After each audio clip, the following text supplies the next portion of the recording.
That taught me another lesson. We must never judge humanity by ourselves.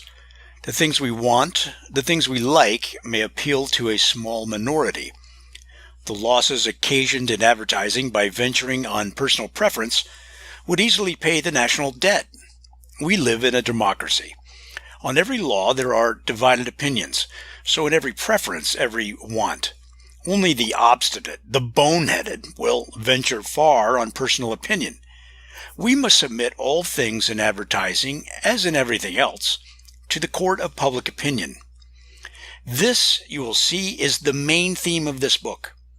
I own an ocean-going yacht, but do you suppose I would venture across an ocean without a chart or compass?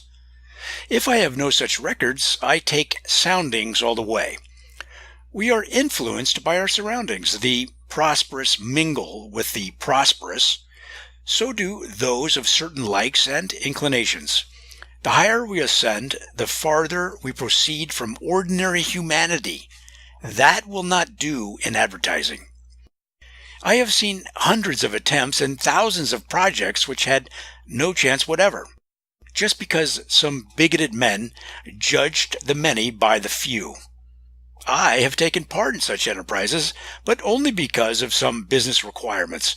Men could not be convinced. They were going ahead on their limited conceptions, whether they were wrong or right.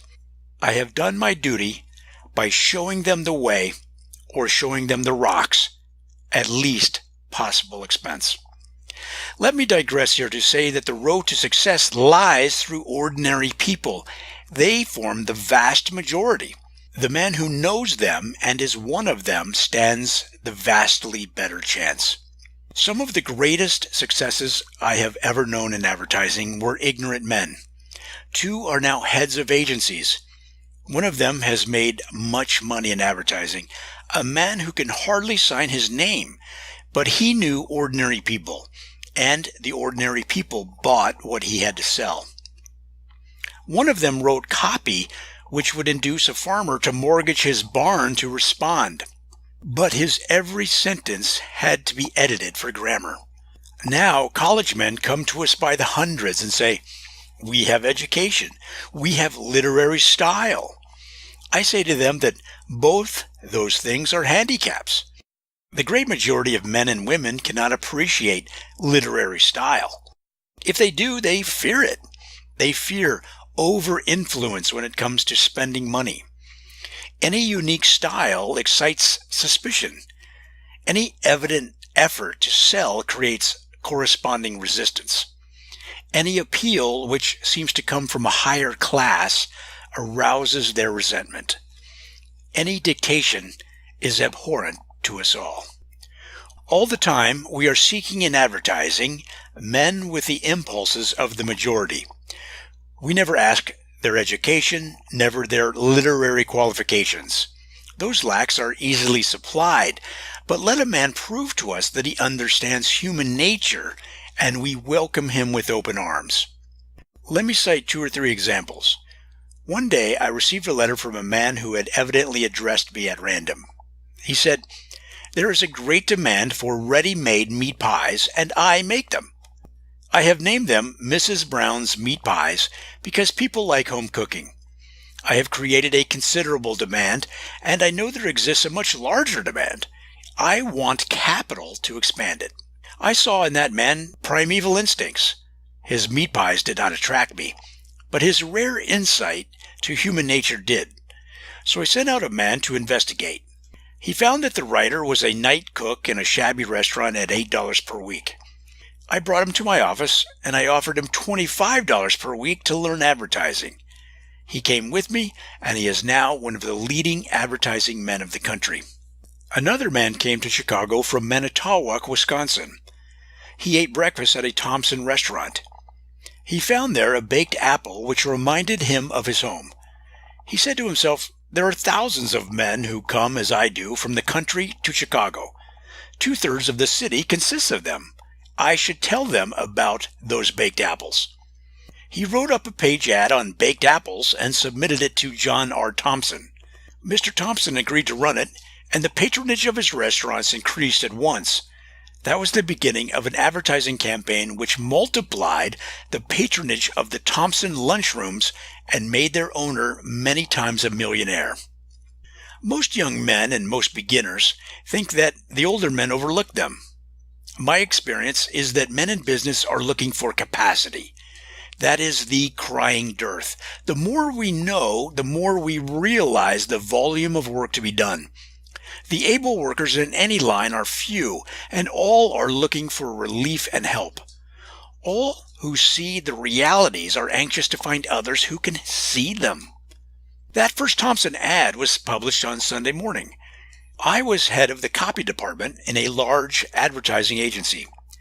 I was seeking for new talent. That very morning, I found the man who wrote that ad and brought him to my hotel. I offered him $7,500 per year, a man from a small town in Wisconsin who had never earned one-fifth that. I saw in him one of the few men who knew people as I know them. He did not accept, for he saw in his first ad the chance to independent success. He went on and won it. He pictured to the country boys of the city the foods they had known at home. Donuts, pies, real country eggs and butter. And there he laid the foundation of a great advertising career. So with Philip Lennon. He came from Syracuse and after some initial experience started with Royal Tailors. The Royal Tailors sold tailored clothes to young men in small towns and in the country. Lennon conceived the idea that Chicago contained a large country population. He remembered his own environments of a few years before.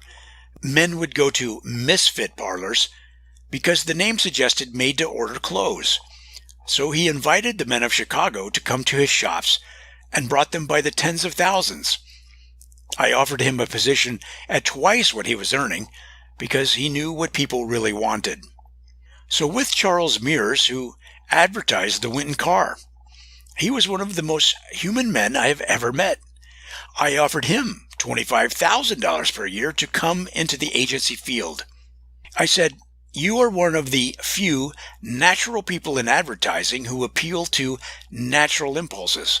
We need you, we who are struggling to find real humanity."